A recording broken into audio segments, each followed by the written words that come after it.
बात भगवान राम के जन्म से पहले की है, जब भील आदिवासी कबीले के मुखिया अज के घर बेटी पैदा हुई थी। उसका एक नाम श्रमणा और दूसरा नाम सबरी रखा गया।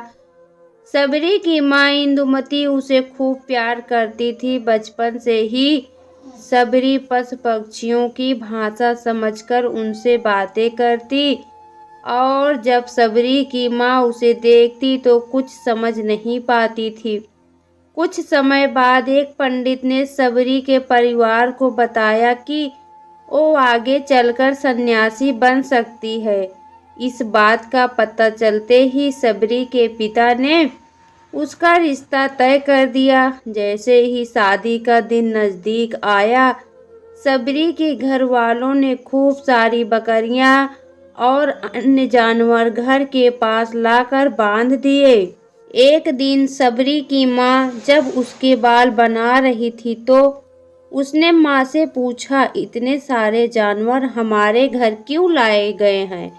माँ ने जवाब दिया, बेटी तुम्हारा विवाह होने वाला है, इसलिए हम लोगों ने इनका इंतजाम बलि के लिए किया है। तुम्हारी शादी के दिन ही बलि प्रथा होगी और फिर इनसे स्वादिष्ट भोजन बनाकर सबको परोसा जाएगा। यह सब सुनकर सबरी दुखी हो गई। काफी देर तक सबरी ने उन जानवरों को आजाद करने के बारे में सोचा।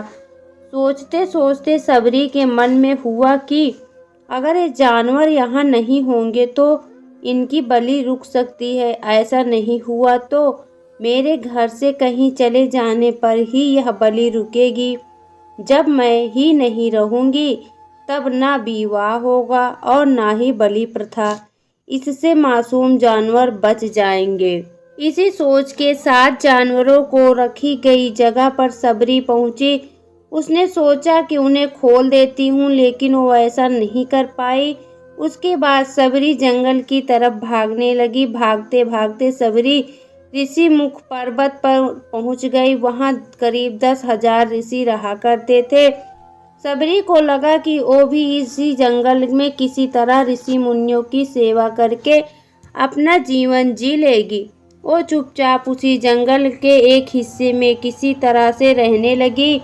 सबरी रोजाना ऋषि मुनियों की झोपड़ी के आगे झाड़ू लगाती और हवन के लिए लकड़ियां भी लाकर रख देती। ऋषि मुनियों को समझ नहीं आ रहा था कि जंगल में उनके काम अपने आप कैसे हो रहे हैं। एक दिन सबरी को किसी ऋषि ने देख लिया। उसे देखते ही उसका परिचय पूछा। जैसे ही सबरी ने बताया कि वो भील आदिवासी परिवार से संबंध रखती है तो उसे ऋषियों ने खूब डांट लगाई। सबरी को इस बात का बिल्कुल भी पता नहीं था कि उसकी जाति छोटी है और उसे ऋषियों द्वारा जाति की वजह से अपमान सहन करना पड़ेगा। इतना सब होने के बाद भी सबरी हर ऋषि मुनि के दरवाजे पहुंचती और उनके आंगन में झाड़ू लगाकर उनसे गुरु दीक्षा देने के लिए कहती। हर कोई सबरी को उसकी जात की वजह से अपने आश्रम से भगा देता था। ऐसा होते होते काफी समय बीत गया। उसके बाद सबरी मतंग ऋषि की कुटिया में पहुंची। वहां पहुंचकर मतंग ऋषि को सबरी ने बताया कि वो उनसे गुरु दीक्षा लेना चाहती है। उन्होंने खुशी खुशी उसे अपने गुरुकुल में रहने दिया और भगवान से जुड़ा ज्ञान देते रहे। सबरी ने भी अपने गुरु मतंग ऋषि की सेवा करने में कोई कसर नहीं छोड़ी। वो गुरुकुल के सारे काम करती थी। सबरी से खुश होकर मतंग ऋषि ने उसे अपनी बेटी बना लिया था। समय के साथ मतंग ऋषि का शरीर बूढ़ा हो गया। उन्होंने एक दिन सबरी को अपने पास बुलाया और कहा, बेटी मैं अपना देह त्यागना चाह रहा हूँ। बहुत साल हो गए इस शरीर में रहते रहते। सबरी ने दुखी मन से कहा, आपके ही सहारे मैं इस जंगल में रह पाई हूँ। आप ही चले जाएंगे तो मैं जीकर क्या करूँगी। आप अपने संग मुझे भी ले जाइए, मैं भी देह त्याग दूंगी। मतंग ऋषि ने जवाब दिया, बेटी तुम्हें चिंता करने की कोई ज़रूरत नहीं है।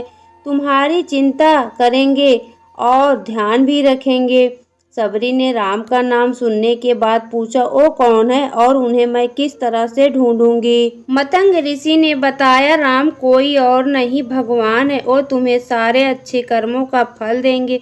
तुम्हें उन्हें ढूंढने की कोई जरूरत नहीं। वो एक दिन खुद तुम्हें खोजते हुए इस कुटिया में आएंगे और तुम्हें उनके हाथों ही मोक्ष मिलेगा।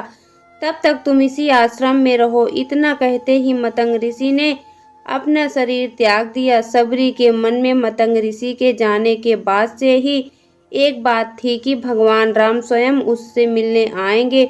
और रोज भगवान राम से मिलने के लिए बाग से अच्छे अच्छे फूल लाकर पूरा आश्रम सजाती और भगवान के लिए बेर तोड़ कर लाती। भगवान के लिए बेर चुनते हुए सबरी उन्हें चख लेती थी ताकि भगवान को सिर्फ मीठे बेर ही दे। रोजाना सबरी इसी तरह भगवान के दर्शन की आस में फूल और बेर इकट्ठा करती रहती। इसी तरह इंतजार में कई साल बीत गए।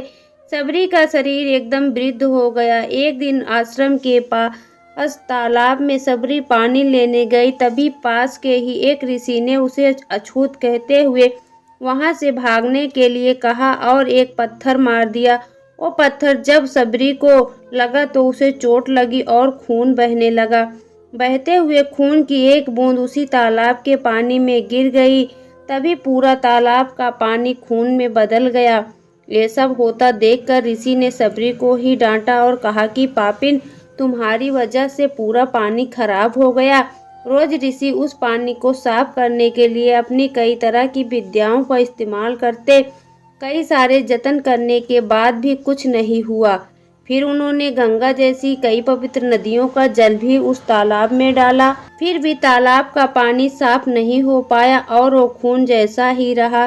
कई सालों तक तालाब के पानी को साफ करने की कोशिश के बाद भी कुछ काम नहीं आया तो ऋषि ने थककर सब कुछ छोड़ दिया। इस घटना के कई सालों के बाद भगवान राम अपनी पत्नी सीता के हरण के बाद उन्हें ढूंढते हुए उसी तालाब के पास पहुँचे। ऋषि मुनियों ने उन्हें पहचान लिया। भगवान को वहां देखकर ऋषियों ने तालाब का पानी साफ करने के लिए भगवान को अपने पैर उसमें डालने के लिए कहा, लेकिन पानी जैसे का तैसा ही था। ऋषि मुनियों ने भगवान से भी कई अन्य जतन करवाए, लेकिन वो पानी जस का तस खून जैसा ही रहा।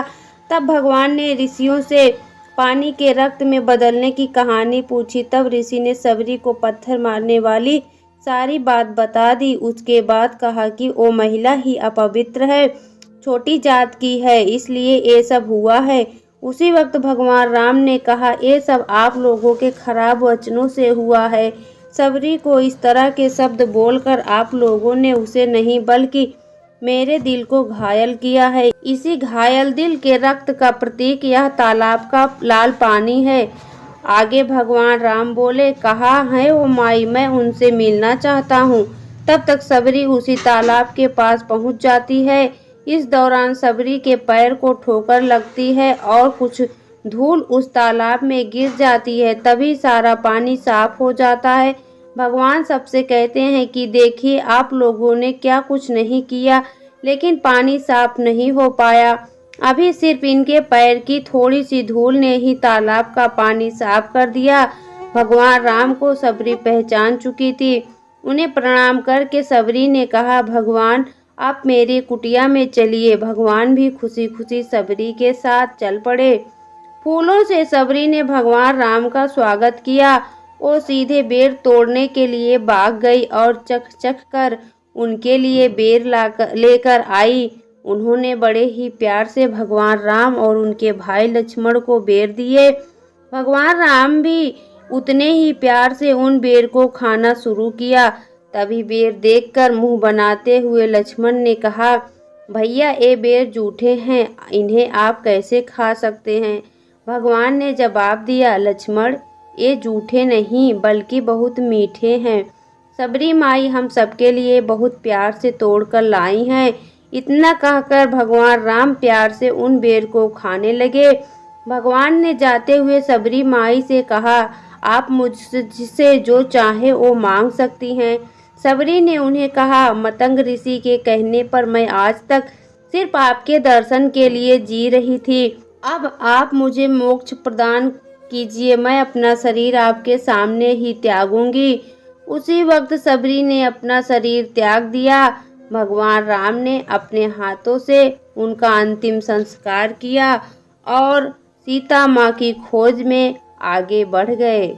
इस तरह से ऋषि मतंग की बात सच साबित हुई और सबरी को भगवान राम के दर्शन भी हुए। तभी से भगवान राम को सबरी के राम भी कहा जाने लगा। दोस्तों, आपको यह कहानी कैसी लगी? अगर सच्ची श्रद्धा हो तो भगवान के दर्शन जरूर होते हैं।